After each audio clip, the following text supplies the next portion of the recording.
Welcome back, everybody, to the Freelance Network Podcast, a podcast by content creators for content creators. So, as you can tell from the last episode, Cassie and I are still wearing the same clothes. That's because we're being dedicated podcasters and recording multiple episodes in the same day. But the person in this chair has changed because it's a new episode, a new guest. No offense, Chris, you're great. But today, we have, it's not one of my oldest friends, but I feel like I've known you my whole life anyways. So we got my good buddy Pat McCarron. Pat, what's going on? How are you, dude? I'm good. I'm happy to be on your podcast network. It's long overdue. It is long overdue. You're gonna have to talk a little closer to the mic, though, buddy. All right. All right. Alrighty, Pat. So why don't you start off by telling us a little bit about what you do, just kind of like a vague sense, like so people know. In a very generalized sense, I would say that I handle a lot of video and photo. So I'm very much into photography and videography. But I also have some hobbies that I like to do as well around the water. So I'm really into surfing, and I really like fishing and some other things. But mainly surfing, fishing, photo, and video. That's what I'm up to 90% of the time. That is very true. So a little background of Pat and I. We met in our video production class. It was our junior year of college. And Pat sat like in the seat in front of me. And we just kind of like just started talking during class because it's like, you know, it was a Monday night, 3 hour. Two seats in front of Yeah. you, but somebody was absent. So I was, however it worked out, I was next to you. But it was a Monday night, 3 hour long class. Yep. So it was like we were in it together. And like that class kind of became like our group of friends throughout the next 2 years at school, which was awesome. But Pat, the first video I ever saw Pat make was a Karate Kid like spoof with skateboarding.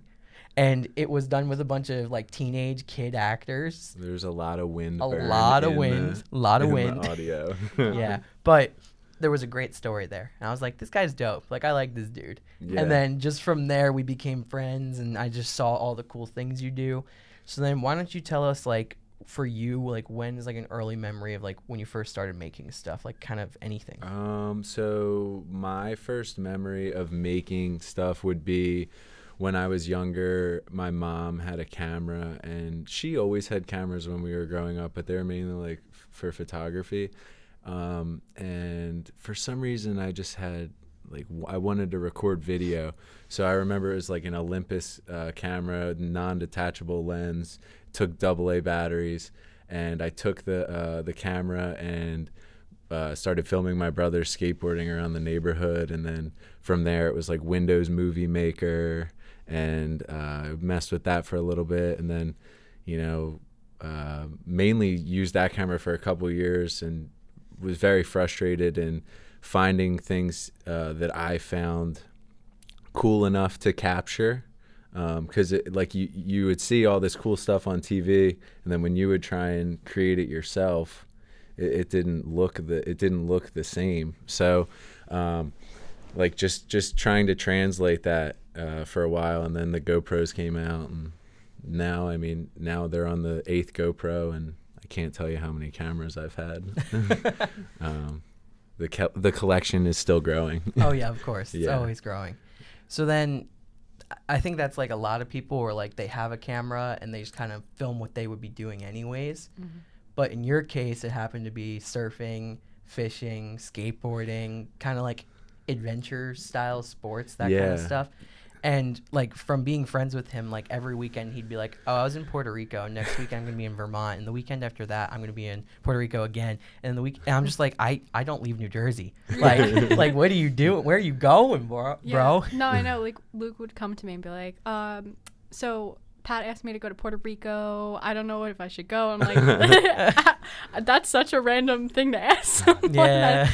That's awesome though. I think I've invited Luke on like 5 or 6 potential trips already. Mm-hmm. And like, a last minute trip, a lot of things need to come together, and usually a filmer is one of them, especially for like surfing trips and stuff.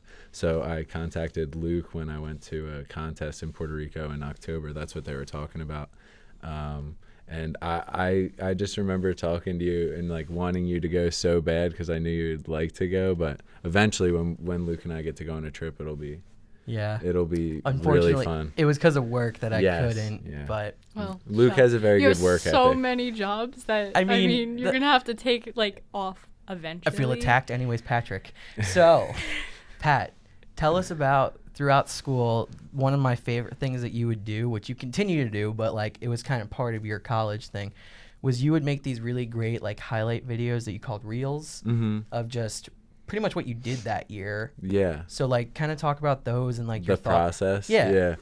So when I first got into video, I watched a lot more video than I actually created. And I think that's like natural. But everyone finds themselves in different genres of the internet. And, you know, some people are on Vimeo more, some people are on YouTube. So when I was younger, I just was kind of like more into just abstract kind of things. I totally forget your question. I'm sorry. So I just it made me start thinking about like 40 things. Well, the reels. The reels, yeah. Like So I was like, I like doing things in an abstract way. So to make that thought a little bit more complete, I would watch these reels on Vimeo from filmers like Aaron Leiber is one. He has some amazing reels out there, and he does some really great work. And I believe he's married to Bethany Hamilton. So he has a ton of great content on the internet. But I got the idea from him to start creating these reels, and I incorporated surfing footage that people had taken of me initially, and then kind of started using stuff that I would shoot throughout the year that I wouldn't really see the light of day otherwise. And then in 2017 is when I first officially pushed myself to release like my first official film reel. I called it 2K17.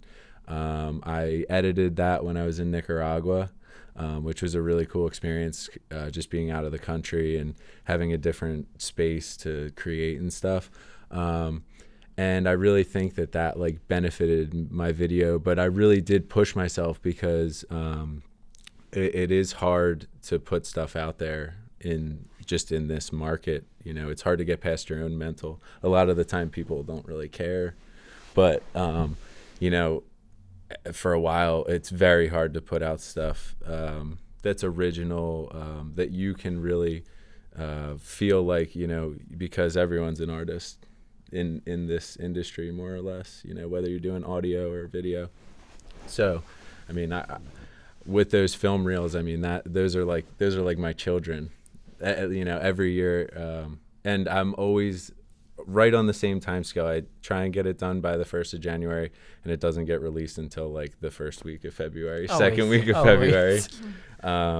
But maybe one of these years it'll be New Year's Eve, I'll be able to release my film reel. Well, the reason why I like talking about those is whenever I'm trying to describe your style to somebody, because you're abstract, so it's like hard to describe, I just show them one of them because it's literally like Pat's years through his eyes, his camera, how he captured it, and then just like how he sees it in editing too, with the different overlays you do, with the different art you put in, music. And I think that speaks to your style perfectly because it's ever changing, where like you can literally see from 2K17 to 18, and then most likely when we see 19. That's a lot of pressure. I'm throwing it down. It's going to be pressure, but it'll be great. But like I was saying, though, you see the evolution and how you've learned more in editing and stuff. And even when Pat was in the practicum class that I took where I made a narrative film, Pat being Pat was not going to make a movie that had a story that made sense. Pat Of course not. Nothing Pat narrative. made a movie that literally had a story that was out there because it was called Out There. Yeah. So why don't you talk a little bit about that?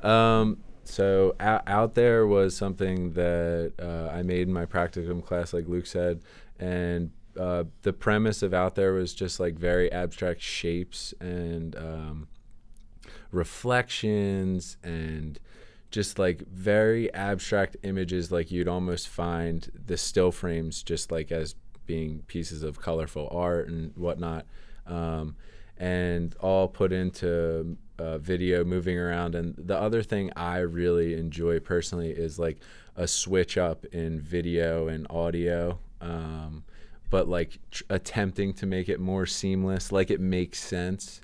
But on the editing end, you know that you have two different samples of music, and a couple different shots that you're trying to link. I just punched your microphone. I do that a lot. Do so you? Don't feel bad. She does. boxing in the booth. It's happened probably the last 3 episodes. So Really? It's fine. Yeah. One time I hit myself in the face with one. She complained about how loud it was because she was wearing headphones. Do you guys have like workman's comp or anything? Or? I don't get paid to do this, so. I mean, technically neither do I, but we're not getting into that. Anyways. Yeah. Out there. Yeah, out there is very out there, and Yeah, I'll plug my YouTube on that one. We'll get there though. Yeah. Yeah, well, that was the first video of yours I've ever seen because I was in the audience watching all that stuff, and it was actually interesting because I didn't expect anything like that.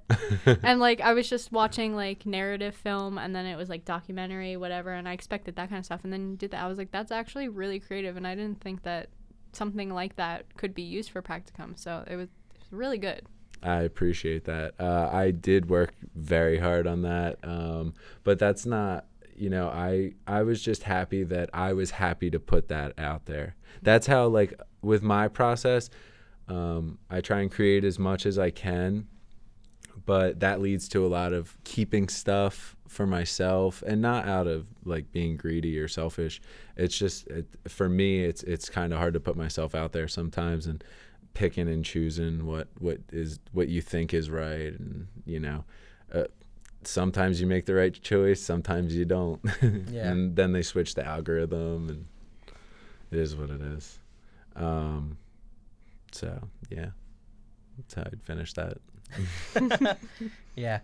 And something else that you do, which is like total 180 that people wouldn't expect after everything we've talked about so far, is you're kind of like a social media, like, mogul is like the right word, but like you're good at building brands and stuff because like the store you worked at and like things that you do, like building your own brand. So can you talk about that? I guess from a sense of like building a brand, recently I've been working on a website, and the purpose of this website is going to be to highlight my work, and freshly graduated from Stockton University. Shout out. Class of 2019. Class of 2019, baby. I'm on the job hunt, and I'm trying to find different jobs. And I really, I remember making a website in Shen's class, and, plugging Professor Shen, great guy. Shout out to Shen. Shout out. But, I think that is something that could push me to the next level, and, finding a good job, and fingers crossed there. But my website actually goes live today. We'll put that link in the description as well. Yeah, that might be a little later, but you'll definitely see my YouTube. But I just am messing around with a real simple Wix site. I've been making some graphics and putting a lot of my work out there that's not really accessible unless you know me or I can direct you to it. So I'm working on being more public with my stuff. But it's all G-rated, and that's the way I like to keep it. Hopefully nobody finds anything that I do bad. Maybe some explicit lyrics and songs, but Yeah. Wow. I mean, that's terrible. Yeah. So- Like, how dare you? Pat? I feel bad. Curse I words. genuinely feel bad for it. Like, because I think, there's got to be a handful of kids. I'm a substitute teacher right now, They definitely Google you. Like, Oh do you my- ever think that? I know they follow me on Instagram. I know they do, but like they're so nifty on social media. Yeah. It's the Gen Z kids. The Gen Z. Born Shout after out to the 2000. Gen Z Born kids. after 2000. Can't trust them. Yeah, No. exactly. Yeah. Well, I don't know the line for that because there's like different lines. They say like after 95 or like Gen Z. All right, we ain't And Gen Z. I'm not gonna The three of identify us as are that. not Gen Z. No. Exactly. Like Pat's No. face just now perfectly No, described it. but Like, no. There's people that literally will not like accept the fact that we're not Gen Zs. Like I was 96. You're 97. 97. You're 97. So like 96. Oh, you're 96. Yeah. Ooh. okay. See? Well, like we don't want to identify as Well, yeah. Gen Z, but We don't. whatever. We didn't grow up with iPhones, so we're not Gen Z. No, I grew up with a I had a brick flip phone. A flip phone. I didn't even have It that. was like cutting edge to have a phone in 3rd grade. Mm-hmm. And that's when people started getting phones, and I was like kind of jealous. I didn't get mine until I was in 6th grade. Yep. Yeah, no, I got mine the summer before 6th grade, and all I could do was call my mom. That was it. I couldn't text. I couldn't go on the internet. It was just to call my mom when I got home from school. I ran up a check on my phone. Of course you did. My parents didn't even buy it for me. It was my grandparents. And I had my phone for a couple months, and I was good. And then, like, I guess it was maybe March after Christmas, and I got a little girlfriend, and I was texting my girlfriend all the time, and then boom, like. Those were the days where if you exceeded like 200 texts a month, you would get charged, and I would count. Yeah. And because I texted people. Yeah. But not really. I mean, in 6th grade, I had Winky no face emoji. Yeah. You texted Mike. My friend Mike. He's definitely not listening to this. He probably is. Probably. But I would have to stop texting him because I can only do 200 texts a month. Yeah. Meanwhile, right now, the newest iPhone can shoot in 4K. Can it? Yeah. Oh, my iPhone. Yeah, shoots your in iPhone 4K. can. Yeah. Yeah. Mine can too. But these phones could send 200 texts a month. 60 frames per second. Yeah. It's insane. It's pretty crazy going into your phone and changing the settings it's shooting I know. on. Yeah, it's weird. Yeah, it's definitely. It's just weird, thinking when we were in middle school, we didn't even have internet on our phones, and now you can literally just walk around with a computer in your pocket. Yeah. It's cool. Yeah. But it's also a curse too, because for some people, that computer in your pocket, you might be in the perfect place in your life and just making all the right decisions, but for some reason or another, you let something nag you on that little computer in your pocket, and you somehow miss something because of it. That can be definitely negative, because there are.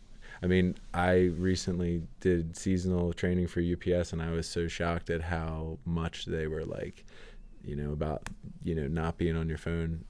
I would expect any employer to say, hey, you probably shouldn't be on your phone, but the emphasis, there was maybe an hour about phone usage and how you can't walk a straight line while you're on your phone and how unsafe it is. Wow. Yeah. Dang, UPS educating. I don't know. UPS big on safety. Yeah. Big on safety. I'm sure. Yeah. Life was definitely safer and mentally more sound when we couldn't text. Yes. Yeah. Yes. It really was. Well, actually, though, speaking of UPS, so back to the podcast, I loved this tangent because the phones were great. But as a recent college graduate, what's been your approach to finding work? My approach to finding work, I have been just going with the flow, which is such a you thing to do. Yeah, I really think that there's so many things that you could say are wrong about the world right now. So just to be happy in your own life, I think really matters. So it's hard to get pressure from parents, and then they want all the answers, and you're just you're trying to take it slow, figure out things for yourself, but you're also fighting this battle too. So my goal is to just be productive and try and maintain happipiness. Everyone hits peaks and valleys, but I figure as long as you can get something done in that day, you're going to make it to the next day, and there's going to be more opportunities. But in the meantime, nagging parents, which I think is going to be I think it already is a very popular thing amongst our generation, is dealing with parents. Well, the job market is different when we get out of school as opposed to when our parents did. Yeah. So, well, I mean, most of us can't even afford to get out of our parents' house afterwards because we have so many loans. It's completely different from that time. And also, I feel for our field, it's different because you're not gonna walk out of school and get a perfect, great job that you start concrete at and grow into. Yeah, there's nothing really concreted in about what you're going to be doing 9 to 5, 5 days a week. Yeah, your time should and might be occupied, but you really have to get creative. Yeah. I'm substitute teaching right now. Yeah. 3 days a week, sometimes more. I mean, that's kind of what I'm allowed to do, but yeah. I mean, that's it's just the nature of freelancing. It's just the nature of what we do, and you have to the stability is just not. Be able to find work too. Yeah, I don't think older generations understand that some of us like really have to make a living off of freelancing now, and it's like there's no stability for us. Yeah. Yeah, like that's our in. Yeah. Our in is freelancing. Yeah, it's hard, and it's hard on us, and it affects our mental health and stuff like that, and then nobody understands that, and then it gets into this whole thing. So, yeah. I think usually, right before you're gonna make a breakthrough in any way, like you feel like the wheels are moving and you're not going anywhere. But from what I hear and what I've done in my own life, I feel like you just keep pushing. Stuff just keeps happening, you know? Optimism. Yes. Big deal. It is. Yeah. I mean, especially because, like, you have to sell yourself. Like, in this field, like, you have to be, like, you have to speak to what you can do, and then you have to show you can do what you said you can do. Yeah, you can't just lie about that stuff, because in a second you can get hired, and then if you don't show that skill to the best of your ability, you're out. They just will replace you like this. And they can see fake people real easy. Mm-hmm. Yeah. Oh, yeah. It's so easy. Yeah. It's like a clear backpack. Yeah. You know? It's not really. A lot of people say it's like fake it till you make it. It's not. It's really not. You cannot fake it That's at all. some horrible advice. It is. That is the worst. It's the worst advice. Because if you're going to say, like, oh, yeah, I know how to operate Panasonic cameras, and you get hired on a job and you've never used one, you are going to get fired the second you're there. When they ask you how to white balance it, you don't even know how to do that. Yeah. Because you've only used Canon, which isn't a bad thing, but if you don't know how to do it, don't. Exactly. I couldn't agree with you more. I think that just learning skills and becoming more proficient in your day-to-day life, as well as professionally, learning those skills, just keep honing them.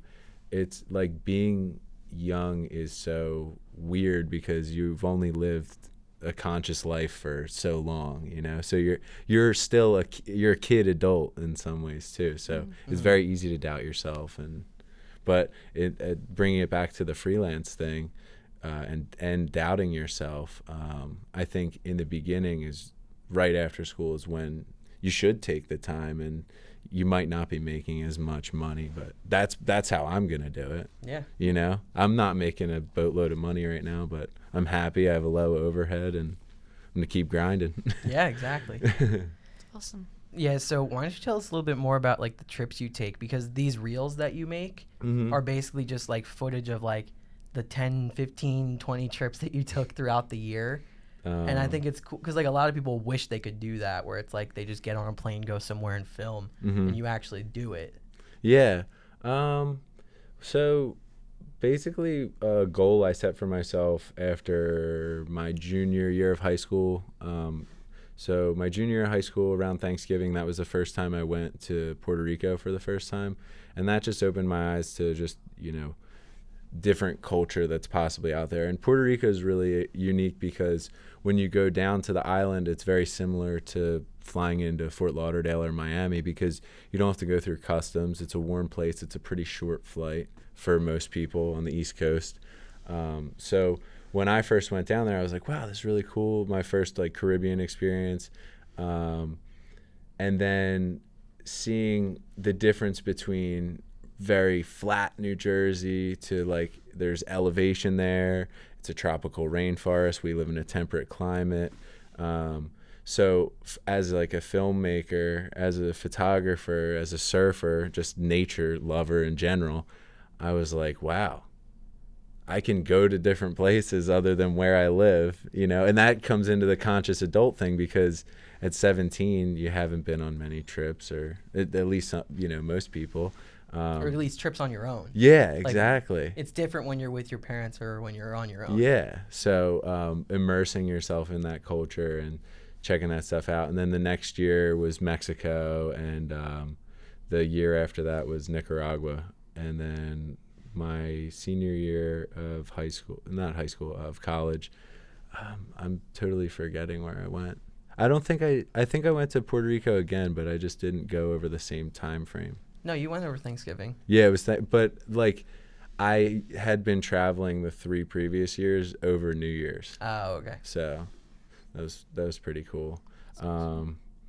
I wish I did a better job with file saving and hard drives and stuff like that. But you only learn more lessons eventually. Exactly. Yeah. Now you know. Yeah, like I have footage that I know I shot of Mexico in town Sayulita, riding around in a golf cart, like some really like unique stuff, and I can't find it. And I recorded it on a card that wasn't big enough. Like, you know, like an 8 gigabyte, like really cheap glass card. And I misplaced it because I have 2 of them. And like, but since I picked wrong. But since then, you definitely have never bought anything as small as an 8 gigabyte card. I've been rolling with this with the gold 64s for a while. Oh yeah, that's the 64 is like the minimum you want. For like my T3i DSLR, like that's what I'll shoot. I plan on getting a new camera soon. I'm kind of in between on which ones I want, but I think the minimum I'll do on a 4K camera is like 128. Oh yeah, 4K footage is so big. Absolutely, and then you wait until Black Friday, and they always have like amazing deals on that. I got a 128 for $19.99. I saw somebody posted on like Instagram or something just in time for Black Friday deals or Cyber Monday or something. They're also starting to make 1 terabyte SD cards. Wow. Like it used to be insane to have that in a computer. It used to be wild to have 16 gigabytes. Yeah. They used to make cameras to take a terabyte hard drive. Yeah. Oh yeah. But not a memory card. Not a memory card that has a terabyte. It's gonna be insane. A very close friend of mine, Helen, she shoots at the pier. Her Instagram shooting the pier, and I was over at her house, saying like a late Christmas, Happy New Year, because I hadn't seen her. The waves weren't good recently, and she showed me this little tiny hard drive looking thing, and it was a 256 gigabyte flash drive, like a thumb drive, and she had like a handful, like 10 of them, and she shoots a lot. She shoots a lot of photos. So, but for her, she was saying when she goes on a trip, she doesn't have to bring any hard drives now, because she's probably not going to shoot over 256 gigs of photos. That's true, yeah. So just this size and technology's evolving. It's nuts. And back to the traveling thing, when I travel, the reason that I've been able to travel more so is because I go off the grid and I take a backpack and a camera and possibly a surfboard, and you know, I am very minimalistic. I feel like when you start checking bags and making sure you have all of the same things that you have at home, it's really just like America with a different climate, you know. It's not really different, you know. The Iberostar is really, really nice in Mexico, but it's a way different experience than getting water sickness and feeling like you're gonna pass out at dinner. So you must like be really good at like finding good deals on hotels and stuff. Or do you Airbnb? Airbnb? Yeah. Airbnb. I'm not into like renting cars yet because I'm just not old enough. Yeah. So, but I hear Turo's good. I don't know how to say it, but it's like Turo, and like I think that's pretty much like Airbnb but for cars. Oh. That's it. Well, it's not like that's we can. Kind of weird, but yeah. Yeah. I mean, it's that kind of scares me a little bit, just to like. Yeah. Yeah, Airbnb car. Well, have you used it like one of your friends with you? It's nationally renowned. Yeah. I'm gonna plug T-Pain. I think T-Pain is like a advertisement I saw on it. Oh, okay. But okay, then if T-Pain does it, T-Pain does it. It's like great. I was looking into doing it recently. It looks pretty legit. Yeah. Yeah, I would do it. Yeah. Well, like Cassie was getting at too, like. How do you like pull off these trips? So what's it like looking for the flights? Like, what's it like trying to find because sometimes you stay with friends too, right? Yeah, I would say a lot of my trips are like driven based off of friends too, because it's a lot easier to stay on someone's sofa than to stay in a hotel room. So I would say I am good at getting cheap hotel fares, but in a different way. Yeah, no, we know the living on a couch all too well. We did that for spring break. Spring break. Shout out to Mike and Leah. Yes, thank you for your couch. Thanks for the couch and the cat. And the cat. that woke us up at 6 o'clock in the morning. Anyway. Oh, I have a quick story about a cat. So my cousin was living in like inland Fort Lauderdale at the time, and I was living in Florida for my freshman year of college. I went to Florida Keys Community College. That's aside the point. She had these 2 cats, and like cats scare me. Like they do. It's in my Twitter profile. I don't even use Twitter, but it says cats scare me. So that's my backup. It's always said that, so I'm good. But they're growing on me a bit now, so it's different than when the story happened. But I was sleeping, and they took the potpourri from the middle of like, you know, the big like glass dish around the candle on the centerpiece, and in the middle of the night they were just taking turns throwing things onto me on the sofa. So I come to wake up with like leaves and sticks and all sorts of miscellaneous items all over me the next morning. Sounds like a very cat thing to do. That is a very cat thing to do. Yeah. That's why I'm a dog person. I try to like, I mean, it's not that I don't like cat. I'm just allergic, so I just stay away from them completely. But like dogs are like chill. Like you'll never wake up with potpourri all over you with a dog. No, because the dog would have eaten it. Yes. Yeah, pretty exactly. much. Yeah. So. Oh, that's classic. Yeah. But to get back off tangent. No, I love these tangents. Yeah. Like these tangents are fun. Yeah. Like just traveling, having friends in an area makes it easier to pull the trigger on the airfare, even if you're traveling on a tight budget, because you now have trust. And, you know, you don't want to fool yourself about relying on the wrong person, because I've seen that happen to other people, and it winds up costing them extra money or money they don't have. It puts them in an uncomfortable situation with their parents. So, like, for me, I don't mind driving. I drove to Florida 2 full trips last year. I visited Wilmington. I visited University of Delaware. I didn't really go north much. But all of Florida. My grandmom lives in the Keys. I'm going to Colorado on the 28th. Of course he is. I'm going to head out to the outdoor retail show. Oh, nice. Yeah, check out awesome. some different gear. With my uncle, he's going out there with a client of his. So I'm going to try and get a job. Yeah. Network. Yeah, Absolutely. exactly. Yeah.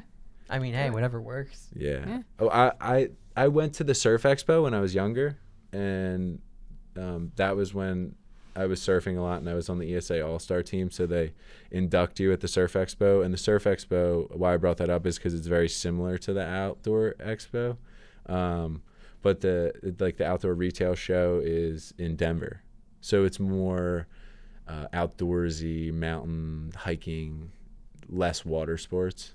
But there's like cameras and gimbals. Nice. And yeah. Awesome. Which he knows how to use a gimbal. I mean, and out there, like, this is a funny story. So the one day Pat calls me and he's like, I need to film for my project. I'm like, all right, like, what do you want to film? He goes, Wait, hold on.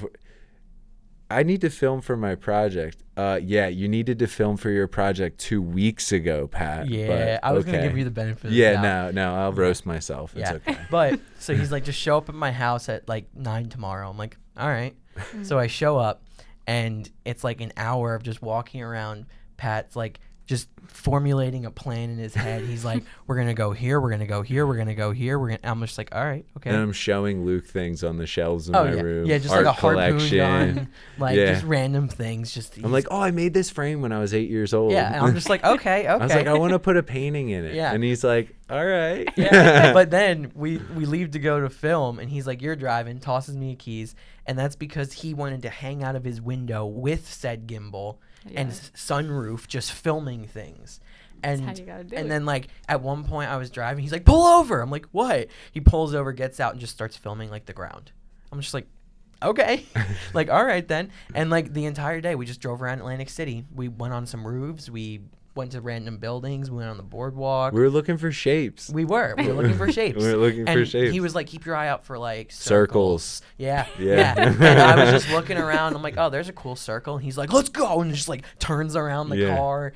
And then he's like, I'm going to drive and you or you drive and I'm going to film the wheel because that's a circle. I'm like, what does any of this mean? Like, I trust you, but what are we doing? Did anybody ask you what you guys were doing? We were in Atlantic City. We were not the weirdest people there. That's No, true. 'Cause yeah, I was we gonna were say- we fit in fine. Oh, yeah. I was gonna say, because if someone asks, like, what are you gonna expect? Like, we're just looking for circles. Don't worry. Yeah, don't worry. We're just looking for circles. Not squares. Not We're squares. No just looking no for squares. circles. But then it kind of just turned into Pat being like, yo, I'm going to Florida this weekend, and I'm going to look for more circles there. I'm like, yeah, Pat, look for circles.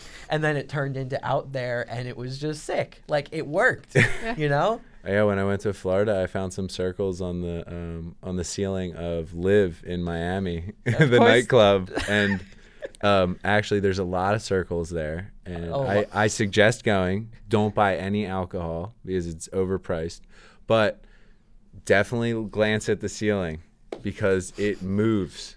It does. It's like Circles. no, it's like these like long cylinders, and they expand and retract in different spots. So it like creates these waves. What? There's zoomed in shots and out there of that. of different light patterns and stuff. Yeah. Yeah. Wow. I never knew, like, searching for circles was such an ordeal. Yeah. It really awesome. was. It really was. Yeah. It was.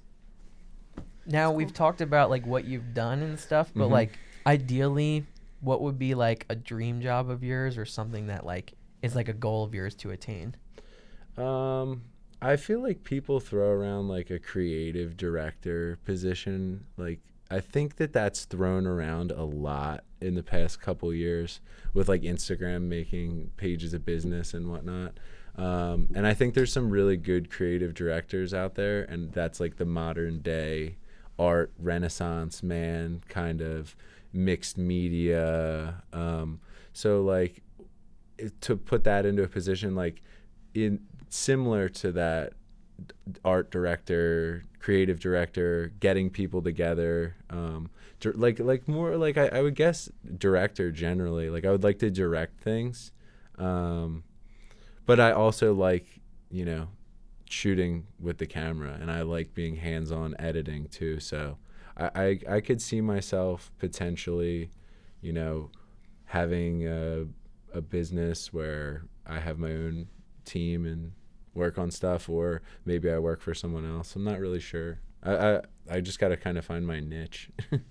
Which, like, what you kind of started speaking to was like a Renaissance man, and that's kind of like where you're going is like. That's what I want to be, man. It's like you got your hand in everything somehow. Yeah. I mean, like the other day, I brought Pat on a shoot with Oakleaf, and Pat was like, "Look at this," and he just shows me videos of him painting. I'm like, "When did you start painting?"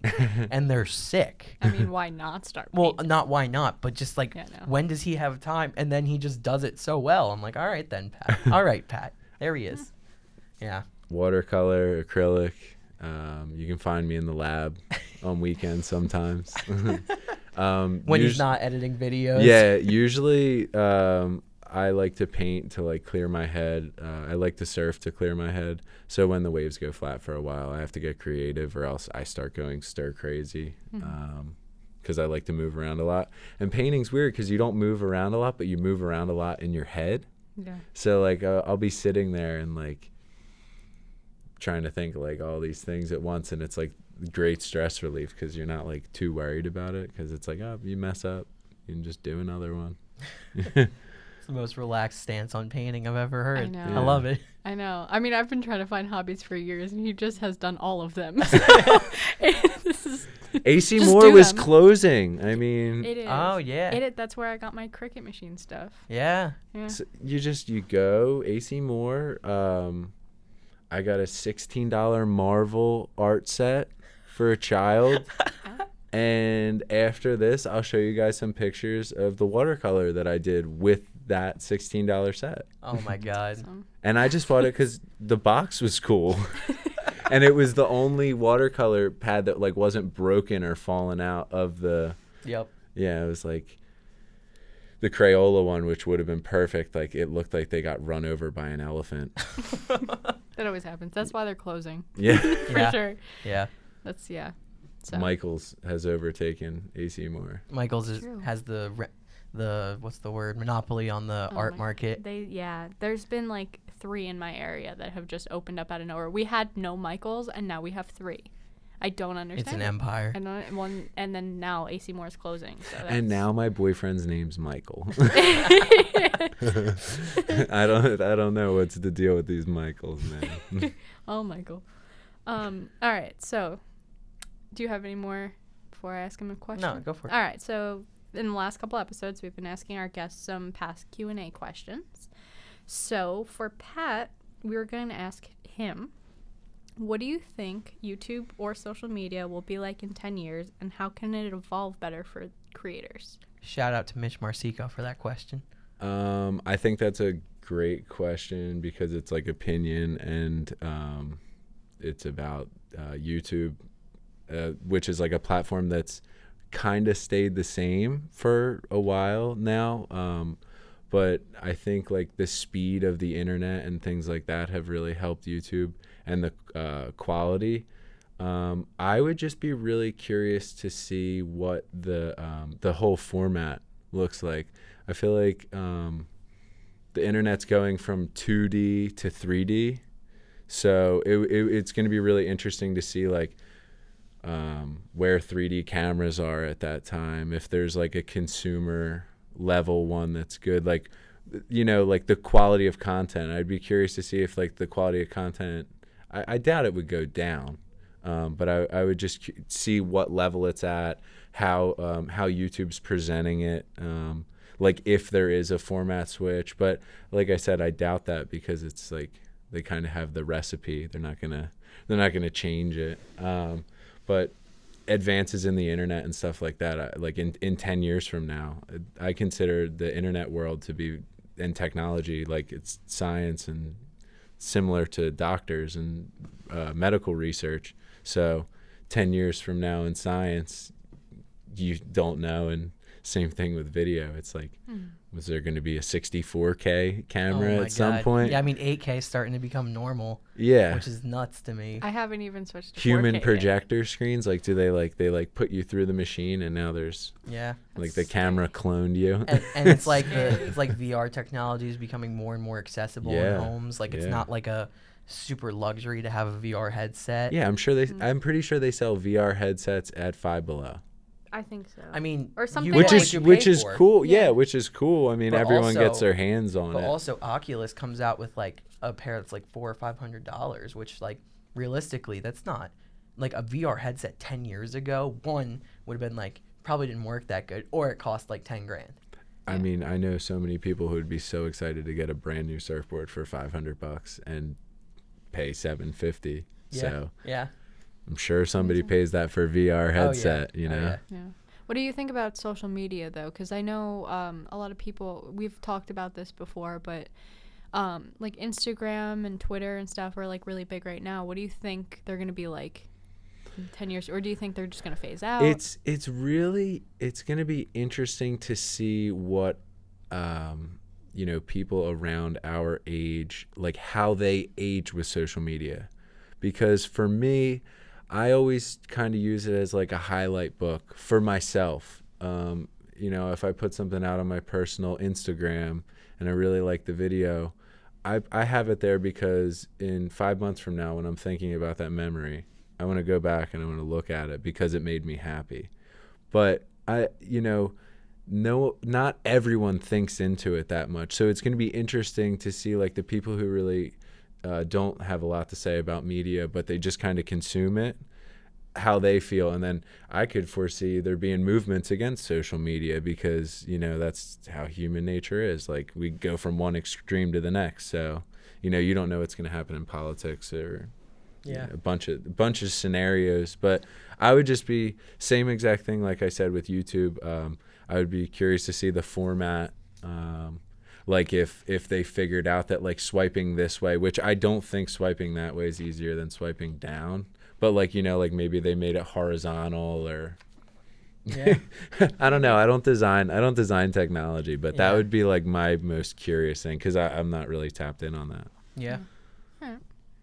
I was curious because there's so many like different ways you can take that. Yeah. Exactly. It's like every person we've asked brought a different perspective to it because social media means something different to them. Yeah. Where like everyone uses something different, like more. Like I know I'm similar to you where I use it as more like a personal highlight thing where like when I do something or like do something that I want to remember or think was cool, I don't post a lot, but when I do, it's something more noteworthy. Yeah. Whereas you post more often.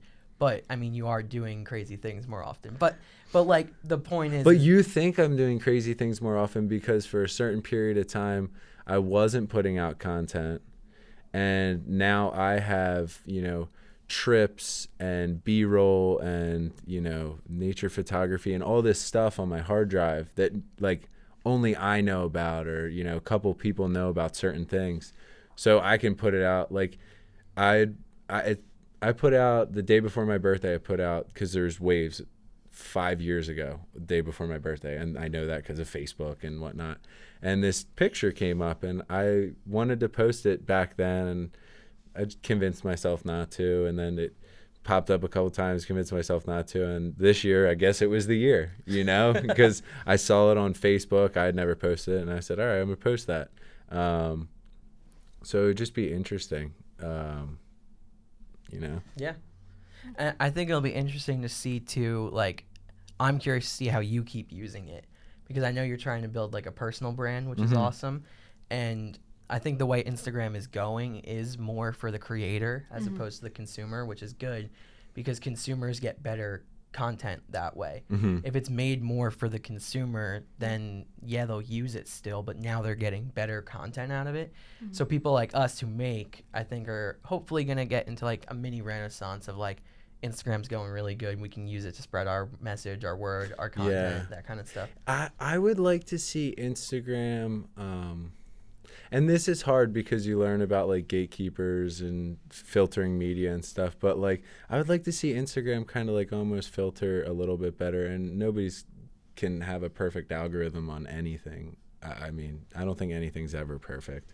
So, I don't know how Instagram would figure this out, but like I think it just comes back to money because now you can pay marketing companies and you can do different stuff to get your name out there faster. And there's that question like, well, is that the right way? What are you known for? Like, like that kind of stuff. Like, are you actually building your name up or is it like kind of confusing to the person that kind of gets in, finds out what you're up to late? Like, personally, I try to just kind of maintain being the way that I'm going to be regardless, because if you try and act a different way, it's artificial, and artificial usually isn't good. It's why the school play is not Broadway. Yeah. I think it's a good take on it usually. Yeah. And there's some great middle school plays and high school plays, but it's like, it's not Broadway. For a reason. Yeah, I think that you're using Instagram in a way that Instagram wants their users to use it, because we talked about this with Sully when he was on the podcast.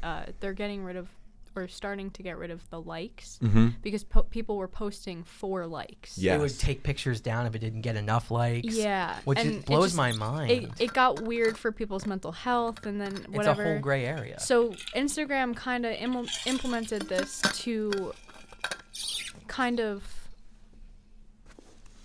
I guess, make it more for the creator to post for themselves rather than other people. So I think that you are the example of an account that Instagram wants like their platform to be. Yeah.